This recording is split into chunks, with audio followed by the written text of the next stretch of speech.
سفید کپڑے پہننا تو سب کو پسند ہے اور یہ پرسکون رنگ بھی ہے، مگر ان کو داغوں سے بچائے رکھنا آسان کام نہیں ہے۔ بڑے ہوں یا بچے، اکثر سفید رنگ کا جوڑا پہن لیں تو داغ ہر صورت لگ ہی جاتے ہیں۔ بچے سفید کپڑوں پر کچھ نہ کچھ گرا لیتے ہیں اور بڑی غلطی سے کچھ گرا بیٹھتے ہیں، جبکہ پان وغیرہ کھانے والے افراد تو ایک نہیں بلکہ ڈھیروں داغ لگا کر کپڑے خواتین کے لیے چھوڑ دیتے ہیں، جو کہ خواتین کے لیے مشکل بن جاتے ہیں۔ کیا اب آخر یہ ضدی داغ کیسے صاف ہوں گے؟ لیکن اب پریشان نہ ہوں، ان ضدی داغوں کا توڑ ہم نے ڈھونڈ لیا ہے۔ آج ہم آپ کو ایسی 5 ٹپس بتانے جا رہے ہیں جن کو استعمال کر کے آپ آسانی سے سفید کپڑے صاف کر سکتی ہیں۔ سفید کپڑوں سے داغ صاف کرنے کی چند آسان ٹپس۔ اگر سفید کپڑوں پر پان کا داغ لگ گیا ہے تو صرف اتنی ہی جگہ جہاں پان کا داغ کو اسے دودھ میں ڈبو دیں، کچھ دیر بعد مل کر صاف کریں اور اچھے واشنگ پاؤڈر سے دھو لیں، داغ چلا جائے گا۔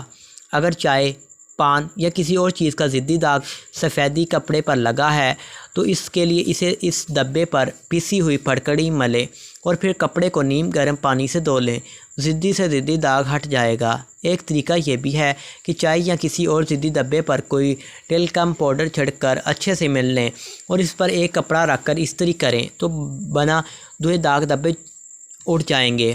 ایک آسان ٹپ یہ بھی ہے کہ بیکنگ سوڈا اور بھی سفید سرکے کے برابر مقدار لے کر پیسٹ بنا لیں اور اسے داغ پر ڈال کر ملیں، پھر واشنگ پاؤڈر سے دھو لیں، داغ ابھر کر کپڑے سے دور ہو جائیں گے۔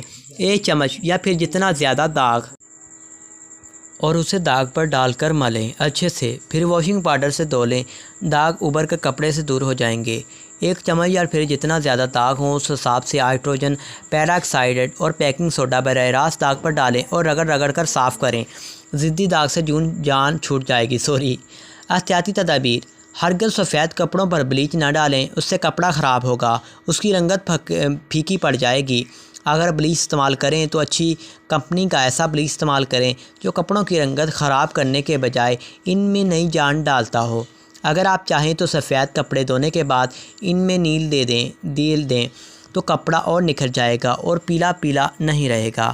آئی ہوپ آپ کو یہ ٹپس اچھی لگی ہوں گی، تو کچھ مسٹیک بھی ہو جاتی ہیں ویڈیو بنانے میں تو آپ معاف کر دیجیے گا۔